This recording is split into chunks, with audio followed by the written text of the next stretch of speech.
एकंदरीत पंतप्रधानांची प्रतिष्ठा देखील पणाला लागली होती। नेमकं कशा पद्धतीने सांगाल विजयाचं श्रेय नेमकं कुणाला जातं? बीड जिल्ह्यातल्या माझ्या तमाम मतदारांनी मला जो आशीर्वाद दिलाय या मायबाप जनतेचा मी आभारी आहे। बीड जिल्ह्यातली जनता सत्यवादी आहे आणि हा विजय सत्याचा आहे। बाप्पा, पण तुम्हाला एवढ्या अटीतटीमध्ये हा विजय मिळवावा लागला असं वाटत होतं का की शेवटच्या फेरीमध्ये तुमचा विजय होईल? नाही, आपण जे बोलताय शेवटच्या नाही, माझा 4 फेऱ्या बाकी असतानाच विजय झालेला आहे। उलट शेवटच्या 1 लास्ट बट 1ला 1 लीड थोडी कमी झाली आणि लास्टला आणखी वाढली। त्याच्यामुळे माझा विजय हा मी पहिल्या दिवसापासून सांगत होतो, बजरंग सोनवणे हा 4 तारखेला खासदार असणार आहे।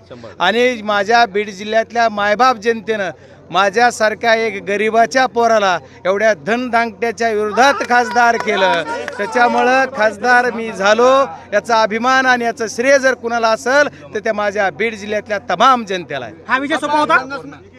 हा विजय सोपा असा होता का नव्हता ह्याचं कॅल्क्युलेशन तुम्ही केलेलं आहे, पण माझ्या बीड जिल्ह्यातल्या जनतेनं एवढं डोक्यावर घेतलं होतं आणि काय काय कला झाल्या। आज 55,000 मतं माझे आणखी एक बाहेर गेलेत, नाही तर माझा विजय ह्याच्यापेक्षाही जास्त मताने झालेला असता। तर हे करायचं काम बऱ्यापैकी केलेलं आहे, जेवढ्या सत्ता वापरायच्या तेवढ्या वापरल्या, जे काय करायचं ते केलं।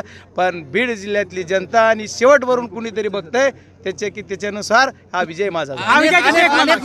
अनेक मातबर नेते विरोधात होते, जरांगे पाटील फॅक्टरी इथं कामाला आला का? 100% आला।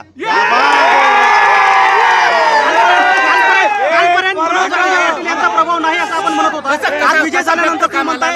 मी असं कधी म्हणलो नाही की जरांगे पाटलांचं मराठा आरक्षणासाठी जी चाललेली चळवळ आहे या चळवळीचा आम्हाला फायदा होणार आणि मी आरक्षण दिल्लीपर्यंत मांडणार असंच बोललोय। मी असं कधीही बोललो नाही। पत्रकार मित्रांनी सुद्धा शांततेत आणि योग्य प्रश्न आता विचारावेत अशी माझी विनंती। यशाचं श्रेय कुणाला देताय? यशाचं श्रेय मी माझ्या बीड जिल्ह्यातल्या जनतेला देतो।